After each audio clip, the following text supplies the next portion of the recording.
Yes, they met. Yes, that was against William's wishes, but there was no sense that I'm getting that Charles laid out the red carpet for Harry. This is the sort of meeting that the king does with strangers. It's not the sort of meeting that he does with loved ones. Sussexes only will talk to people who repeat their own narrative. Yes. And who they can control. So the idea that you could get the truth from the Sussexes is contradiction. This man, I think, will be asking Dad for a little bit more money very, very quickly. I only see bad things on the horizon.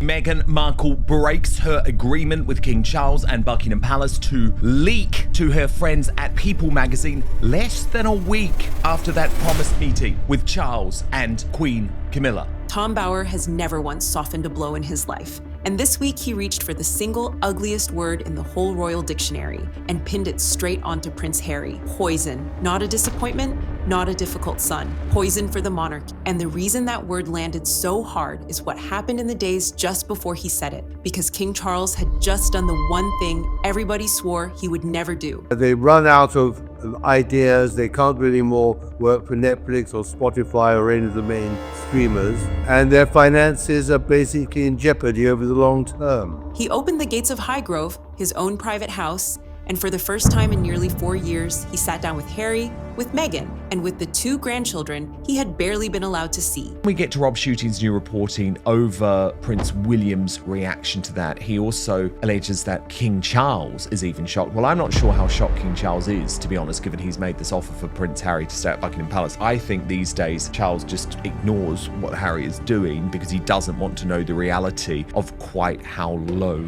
his son, his youngest, has stooped. Barely an hour, behind closed doors, Camilla beside him. No cameras, no statement. One single rule attached to the whole thing. Keep it private, and you already know how this one ends, don't you? Within days, the details were sitting in People magazine and the New York Times. Tidied up, spun, and pointed straight at Prince William. Prince Harry has in the past directly emailed People magazine. We know that People magazine effectively operates as like the house journal for the Sussexes. And we know that Meghan Markle wanted it to be known to the world that the choreography of this meeting was nothing to do with her. So that is the story tonight, not the tea. The tea was the easy part. The story is what the Sussexes did with a gift most people in this world will never once be offered. A father unwell, at 77 and still going through his treatment, holding out his hand one more time. I don't think Meghan particularly wants to build any bridges with the UK or the royal family here. She's brought the children over because she wanted to support Harry and she wanted, like him, the kids to see their grandfather. But she's not as focused as he is on rehabilitating her image here. That matters to him. I don't think it matters to Meghan. Bower says Harry is poison, and a whole row of royal watchers, who were nowhere near as blunt as Bower, spent the following fortnight on camera, showing you exactly why he might be right. Well, I think you can summarize it in 2 words: desperation and failure. So let's take his word and let's test it. Every leak, every excuse, every demand, every child quietly moved into position. Because Bower does not write gossip. He writes ledgers, and every line in that ledger has a name and a date sitting next to it.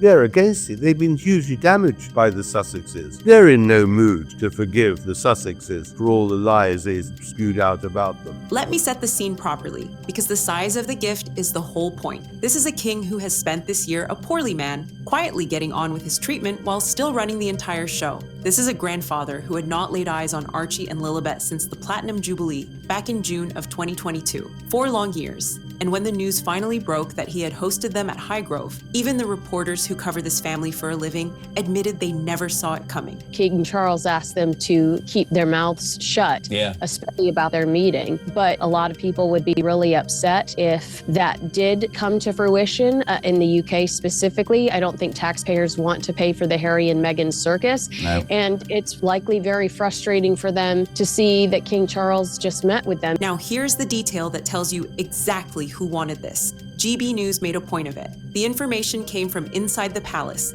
from the king's own staff, not from the Sussex camp. Charles wanted the world to know he had opened the door, his olive branch, extended in public on purpose. And they were not exactly strolling in the front way either. He, Meghan, and the children had the secret meeting with King Charles and Queen Camilla at Highgrove. However, there are now reports coming out from people like Page 6 saying it wasn't so warm and fuzzy as, perhaps Harry and Meghan would like us to think. So what happened? Well, I'm not quite sure how they could have expected it to be really warm and fuzzy, considering all of the toing and froing and the ins and outs that there was in the run-up to this meeting. And of course, there was all sorts of secrecy, getting them in and getting them out. So the whole thing would have been a real sort of event rather than the sort of family reunion that you and I would be used to. By the accounts doing the rounds, the family was driven in through the back of the estate in a blacked-out car. The whole arrival dressed up, so we're told,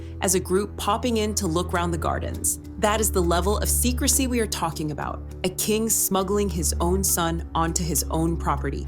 I think at the heart of this really is a family. Forget the fact they're members of the royal family. The king is, 77 years old now. He's undergoing cancer treatment. He's been desperate to see his grandchildren for a long time. There's been quite a lot of security concerns, but Harry clearly saw it was the right time to host kind of a private family tea. The former butler, Grant Harrold, called the meeting itself a coup for Harry, and he was not wrong, because the Sussexes needed this far more than the king did. That is Bowers Reed, and he has hammered it for months. Being seen with the king, being what he calls revalidated as royals, is worth more to Brand Sussex than any Netflix check ever printed. It's in a very secluded, very private location, so it just made sense. Well, I think it did make sense, and it was a coup for Prince Harry to get that face-to-face meeting with his father, with Meghan back on royal property, and a face-to-face between the king and his grandchildren. Quite the moment for the family. Talks royal man Rupert Bell put the desperation even more plainly. Desperate. So the door opens. The grandchildren run in the gardens. The king gets his afternoon, and half the country lets itself hope, just for a moment, that this troubled family had turned a corner. Bless them for hoping, because the ink was barely dry.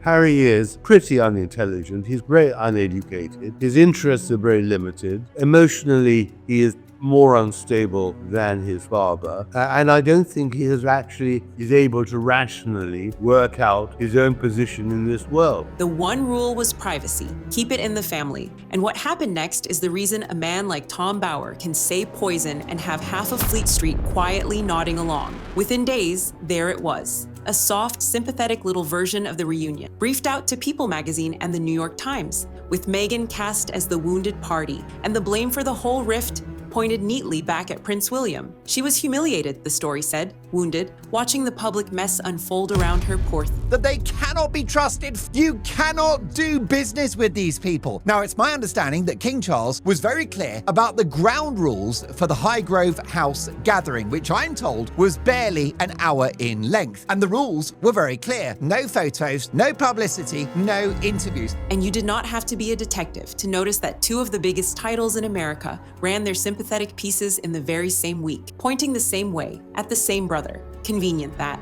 Somebody had been busy on the telephone. She simply couldn't help herself, could she? Because this is the pattern the audience has watched for 6 years now. A private moment happens, and somehow, magically, a flattering little account of it turns up in an American magazine before the teacups are even washed. So Meghan couldn't resist, could she? She just couldn't help herself, bending the rules with a huge photo drop on her Instagram, publicizing her UK return. She had to show off. She had to flex her muscles. She had to send a very clear message. I am back. I'm the Duchess with a capital D, and I'm an English royal princess all over again. And this is just the beginning. Mark Dolan had a phrase for that little trick. Sticking to the letter of the law, he said, but never once the spirit of it. And the biographer Andrew Loney, a serious man and not a shouty one, said the quiet part in the calmest possible voice: leverage. Previous examples show that they just can't resist leaking stories and trying to leverage this contact. I think the king was in a difficult position because I think he would have seemed pretty callous if he hadn't agreed to see his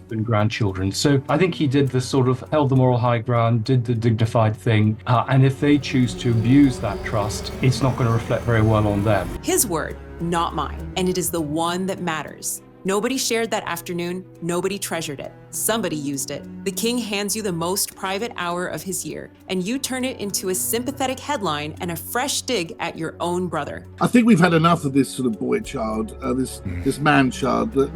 His performance on that podcast, talking about his grooming, was really, you might forgive him. People shitting themselves on a highway. It's the worst thing I've ever seen, Jobbo. I'm not exaggerating. The royal author Robert Jobson reckoned they were always going to leak it. A matter of time, he said. She always plays the victim. And Mark Dolan summed the whole business up in one flat little sentence: I have not been able to shake since. You cannot do business with these people. Say what you like about Dolan. After a fortnight like that one, who exactly is arguing?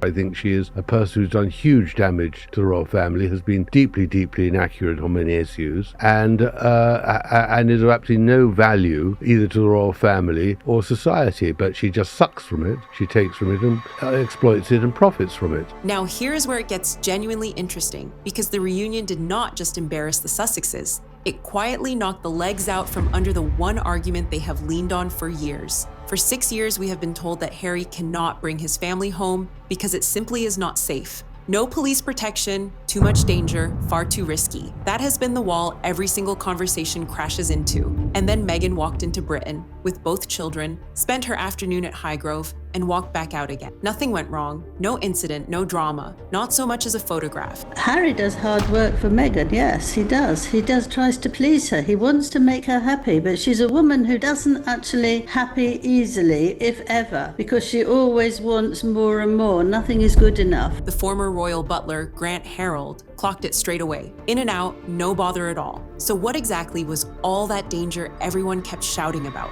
Robert Jobson, who talks to people in that world, has said plainly that the intelligence services see no real threat against Harry at all. And Talk's Rupert Bell reached for a word most presenters would run a mile from: a red herring, blackmail. His words, not mine. There's a lot of royal family members in a pretty small space. They all like that part of southern Gloucestershire. So there have been no security issues. So that's why the security is the ultimate red herring. It's blackmailing from the Sussexes to say, look, we don't feel safe. Well, this visit, obviously, they've been going around. There will have always been a level of security for the Sussexes. So that's why the security issue is a red herring and now needs to be, now she's back, she can't use that anymore as an excuse for coming to this country. And here is the knowing red that Bell and Harrold were both circling. This is why people are calling the whole afternoon the king quietly flexing his muscles. Harrold's phrase for it was blunt. The king was calling the Sussexes bluff. You want the grandchildren to see their grandfather? Lovely. We will do it my way, my house, my rules, no cameras. And we will see just how badly you actually wanted it. Absolutely, and that's why Highgrove's so perfect. I mean, I said the other day it's possible that because he loves Highgrove and he feels very safe at Highgrove, and you've got the beautiful gardens, and quite often in the afternoon he'll go and take his tea in the gardens or have a bit of downtime in the gardens. So I could almost visualise that's where this meeting took place, in the beautiful surroundings of the Cotswolds countryside at Highgrove. Charles loves Highgrove, Harrold said. He feels safe there, and he used that safety to expose an excuse that had been running for 6 long years. And look at the rest of the family while you are at it. The Princess Royal, the Prince of Wales, in and out of public life every week of the year without a private army around them. Nobody is demanding a presidential motorcade for Anne. Harry wanted a level of protection the future king himself does not travel with. Egg on the face, as Harrold put it, and it was Harry's face. I think that's the whole issue, that they were globally, and they are globally known, but because of the way they behaved in the last 4 or 5 years, and as the price of betrayal, they are now, their reputation and their status and their fortunes are crumbling.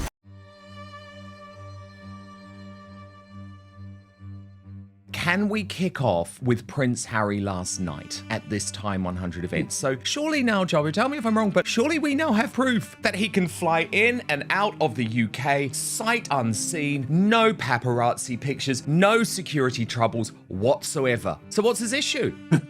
Well, I think that'll probably be a big issue for them, because they do love a controversy, because it boosts their brand, it boosts their numbers. But the reality is, you summed it up brilliantly in that intro. But, this has been a fiasco. It's been a circus.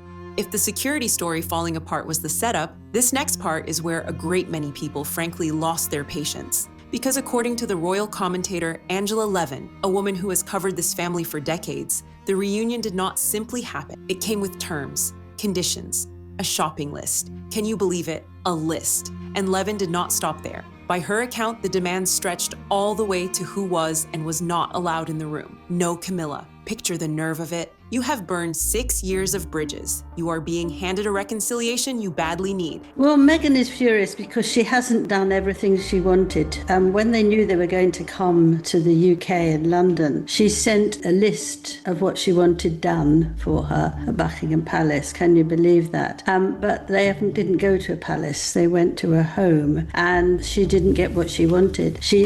Both of them had demanding no Camilla, no Queen. They don't like her, so they didn't want her in there. And Levin says you turn up with a note about who is allowed in the room. Her verdict on Meghan was not a gentle one. Furious, she said. Furious because she had not got every last thing she wanted. She always wants more, was Levin's read. Nothing is ever quite good enough. But here is the beat that genuinely stopped me, because Camilla did go into that room. And the read from the people who know this family is that she was not there for the tea and sympathy at all. Robert Jobson called her the King's Rottweiler, his guardian in the corner. Mark Dolan spelled out why, right there on air. Sit with that one for a second, because this is the part that should actually land. This is a father, an older man, and not a well one, seeing his own grandchildren for the first time in 4 years. So their royal return came with King Charles's blessing. They were so lucky to be allowed back into the United Kingdom, because I can tell you that this government that we have at the moment are trying to tighten up illegal immigration, and they're trying to keep certain characters out of the country who have no right to be here. And I would include Harry and Meghan as two unwelcome aliens after everything they've done to the country. The read from people who cover this family for a living is that he could not walk into that room and simply be a grandfather. He needed a witness. He brought his own wife along as a guardian, so that afterwards nobody could brief a version of the afternoon that never happened. Think about what 6 years of leaks does to a man, that he cannot sit down with his own son over a cup of tea without someone in the corner of the room quietly keeping the receipts.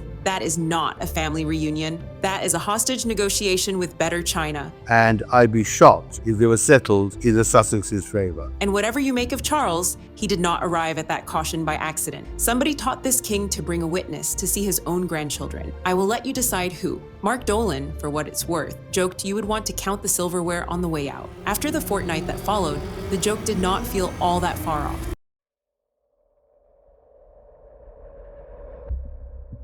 Queen Camilla went to the Harry and Meghan reunion because the king needed a witness to make sure that they couldn't lie about what happened and that they couldn't lie about what was said. That's how low the trust is. So if Harry thinks he's home and hosed with Charles, good luck with that. But the bottom line is that they stuck within the rules. But Meghan gets a picture of Archie and Lily, an extension of her brand, extension of her identity, and it's in England, and it's at the Diana estate. And if you want one small, perfect example of how little trust is left in that house, look at the strange business of the bedroom. Because in the run-up to all of this, the king had reportedly offered Harry a room, somewhere to stay on royal ground. A genuinely warm gesture. And then, in the space of a single Saturday, it simply evaporated. The firm, the royal family, the management of the royal family, and Harry and Meghan, in regard to Harry's accommodation, with this extraordinary row over Buckingham Palace and whether or not rooms were offered. Yeah, well, the first thing, Mark, is I'm sure you're aware with Buckingham Palace, there's always rooms. There's always accommodation. We would never, ever put in the impression, when I worked there, that if somebody wanted a room, especially a member of the family,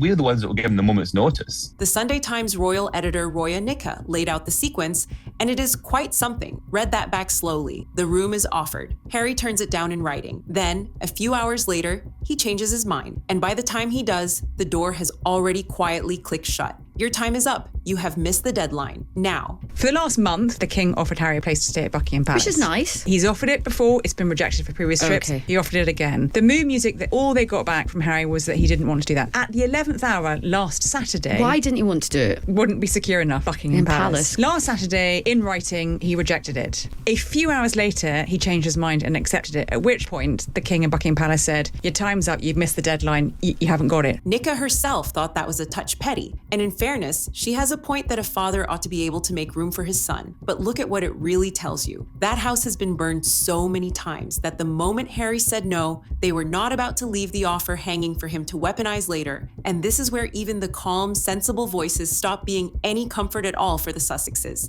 Because Nika is about as fair as royal reporting gets, and her verdict on the bigger picture was still brutal. There's no movement with the brother. No movement with the brothers, and I don't foresee there being any movement there. So even like if and when William becomes king, will like Harry even be invited to the coronation? I mean, I've written previously that William doesn't want him at the coronation. Wow. So there is no way back with William. He feels let down. He feels betrayed. And those, she said, are things William simply cannot forgive. When the friendliest reporter in the room is telling you the brother will never, ever come round, the reconciliation was always going to have a very low ceiling.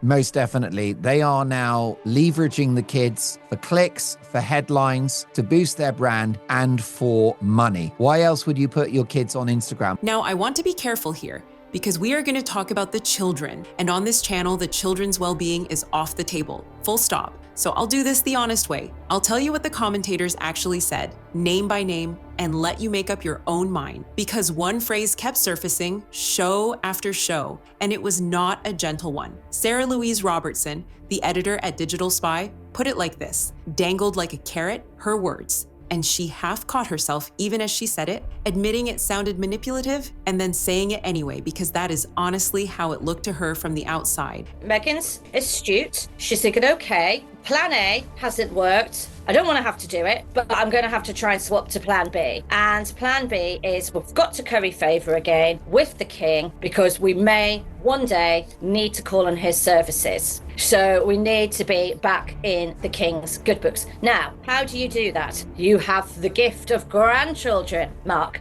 And those grandchildren have been dangled like a carrot over the king's head. And Robertson kept going, because to her, the whole reunion ran on one engine, and it was not sentiment. On Meghan's terms, yes, Harry, you can go and see your father. Yes, I will bring the children. Yes, I will even be gracious to Camilla if I absolutely have to. But as Robertson put it, a woman who bends like that will expect a great deal back in return. Meghan and Harry's American dream, their Californian dream, hasn't worked out, hasn't gone to plan the way that they thought it was. The money hasn't come rolling in. It hasn't been a juggernaut of cash, which is what Meghan envisaged all those years ago when she was working out Brexit from the British royal family. They haven't had that avalanche of cash coming towards them, and the coffers are drying up. Robert Jobson went further still and called the use of those children pretty despicable. And Angela Levin framed the entire afternoon as a piece of emotional pressure, aimed squarely at an aging king while there is still time on the clock. That is 3 separate royal watchers on 3 separate programs, all circling the very same ugly idea that the access to those grandchildren was the bargaining chip, the way in, the one thing of real value the Sussexes were holding, and the thing the palace wanted most. He's trying to get back in with the king because he knows he'll never be able to get back in with William. That's never going to happen. So once that door is closed and unfortunately the king passes, I don't think there's any chance of him getting back into the fold. Now, in fairness, and this voice does like to be fair when fairness is earned, not everyone went that far. The biographer Andrew Loney pulled it right back and said the thing that actually needed saying. And he is right. He is completely right. The children have done nothing. Well, I think he's probably pretty appalled. I think he feels his father's weak, that the only way to deal with Meghan particularly is to be tough. But we've got to remember there are 2 children here who have done nothing wrong and are entitled to see their grandparents. Which is precisely why so many people found the whole business so distasteful. Because if the commentators are reading it correctly, the 2 most innocent people in the entire story were the ones being quietly used as the lever. That is the accusation hanging over Montecito tonight. Not mine, theirs. Robertson's, Jobson's, Levin's. Make of it what you will. The relationship between a father and son and grandchildren is always very different to that between siblings. So I think they can each go their different way, and I think people will respect that. William, I think, is pretty stubborn. I think he feels pretty betrayed, particularly the way that Harry's talked about Catherine.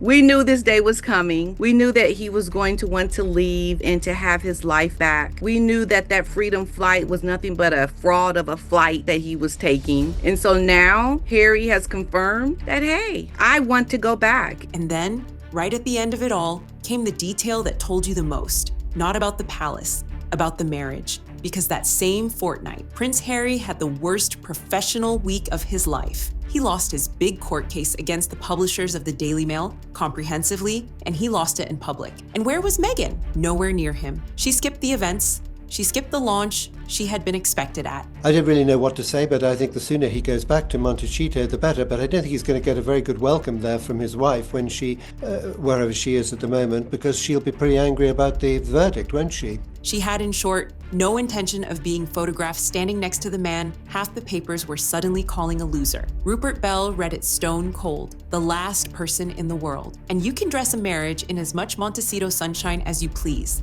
But a woman who will not stand beside her husband on the worst week of his life has told you something you cannot unhear. Americans, as the saying goes, do not much like losers. You don't get to allegedly be setting up pap shots and leaking, and then on the other hand want to claim your privacy has been breached and you are the victim. The only victim in this case is Harry's bank account, because he will be picking up this bill, and I have no sympathy. Hypocritical prince. And Sarah Louise Robertson had already named the motive underneath the whole performance. Meghan, she said, wants the cake and the cash both. The king on her side for the respectability and the money that still quietly flows from being royal enough to matter. Strip the sentiment away, and the reunion starts to look a great deal more like a transaction than a family healing, and the ground underneath them is not exactly firm. This is not a well man. This is not a well man, and it's shocking that Meghan is allowing this to play out publicly, although it could, I guess, work to her benefit in a divorce, because we're basically seeing this guy have a public mental breakdown, believing all these delusions. The biographer, Andrew Loney,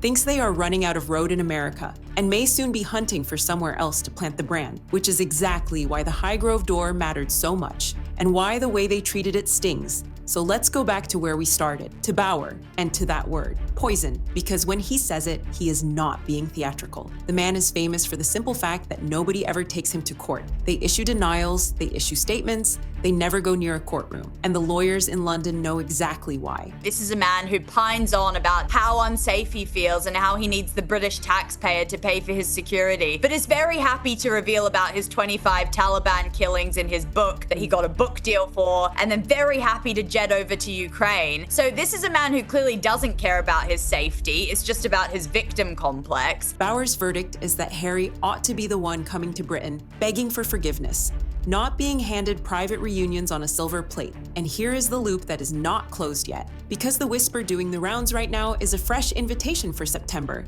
A room, an event, another chance to come home. Bauer has not blessed it. And after the fortnight we have just watched, would you? The king gave them the rarest thing he had, something worth far more than money, time, trust, a door held open when every advisor in the building told him to keep it bolted. And they did what they always seem to do with a gift like that. They spent it in a fortnight for a headline. So tell me in the comments, was Highgrove a genuine olive branch, or the king calling a bluff that blew up in everyone's faces? Drop your verdict below. I read every single one. And hit that like button. It genuinely helps this channel reach more people who care about these stories. Subscribe while you are here, because there is a great deal more coming this week. That September visit is already circled on the calendar. And if this fortnight was anything to go by, that one is going to be quite the show. You will want to be here for it.